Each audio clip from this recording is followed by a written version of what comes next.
ఇప్పుడు ఇయ్యాల రేపట్ల 1 కిలో బియ్యం 50-60 రూపాయలకు తక్కువ దొరుకుతలేవు.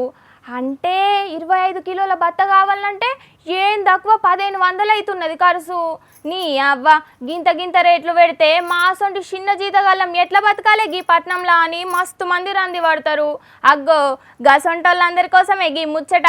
గీ దుకాణంలో పోతే 50 రూపాయలకే 25 కిలోల బియ్యం ఇస్తారట. అడ్రస్ పెట్టు అని అంటారా? గీ ముచ్చట పురాగా చూడుండ్రి, మీకే ఎరకైతుంది అడ్రస్.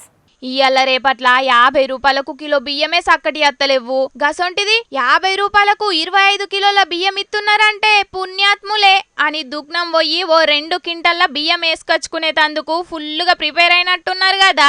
మీరే కాదు గిట్ల ఒంగోళ్ళున్న చాలా మంది పబ్లిక్ కూడా ప్రిపేర్ అయిన్లు. కానీ ఇంతల్నే పోలీసోళ్ళు వచ్చి దుగ్నంను సీజ్ చేసే వరకు గిదేందయ్యో గిది అని నోరెళ్ళబెట్టిండ్రు దుగ్నంకు పోయిన పబ్లిక్ కు. ఇక అసలు ముచ్చటేందంటే ఒంగోళ్ళ కొన్ని స్పెషల్ నంబర్లున్న 50 రూపాయల నోట్లు పట్టుకత్తే 25 కిలోల బియ్యం బత్త ఇచ్చి వంపుతున్నారు అని వాట్సాప్ లో మస్తుగా తిరిగిందట ముచ్చట. అగ్గో గిదేదో తేడా కొడుతున్నదని పోలీసోళ్ళు గీ తాత కోటేశ్వరరావు దుకాణంకు పోయి షేకింగ్ చేసిండ్రట. 50 రూపాయల నోట్లున్నాయా లేవా అని. అయితే అన్నట్టుగానే 50 రూపాయల నోట్లు దొరికినాయి దుక్నపోళ్ళ గల్లపెట్టలకెంచి.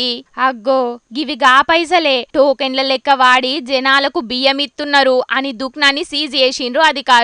గిదెక్కడి చంద్రం, దుక్నం అన్నాక అన్ని నోట్లుంటాయి, ఎవడో ఎన్నో ఏదో చేసిండని నా దుక్నంలో జొచ్చుడైంది, 50 రూపాయల నోట్లున్నాయని సీజ్ చేసుడైంది అని గరమైండు దుక్నం సేటు. 50 రూపాయల నోటు దొరికిందని మాకు సరుకు సీజ్ చేయడం అన్యాయము.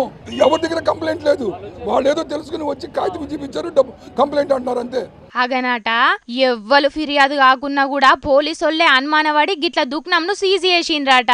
ఇక గీ ముచ్చటేరకయ్యే వరకు ఏరే బియ్యం దుక్న పొల్లు కూడా వచ్చి లొల్లికి దిగిండ్రు పోలీసోళ్లతోటి. ఎప్పటికెంచో నియ్యతగా దందా చేస్తున్నాయన మీద ఏందయ్యా మీ పతాపం అని వీళ్ళందరూ లొల్లి పెట్టే వరకు చిన్న కలెక్టర్ వచ్చి విచారణకు ఆదేశించి దుక్నం కేసిన సీజ్ ను తీపిచ్చిండు. ఇక గప్పుడు నిమ్మలమైనరు బియ్యం దుక్న పోనర్లంతా. గా ముచ్చట నిజమో ఫేకో గాని నిజంగా 50 రూపాయలకు 25 కిలోల బియ్యం అత్తే ఎంత మంచిగుండో అని అనుకోబట్టిండ్రు పెరిగిన రేట్లను చూసి బాధపడుతున్న పబ్లిక్.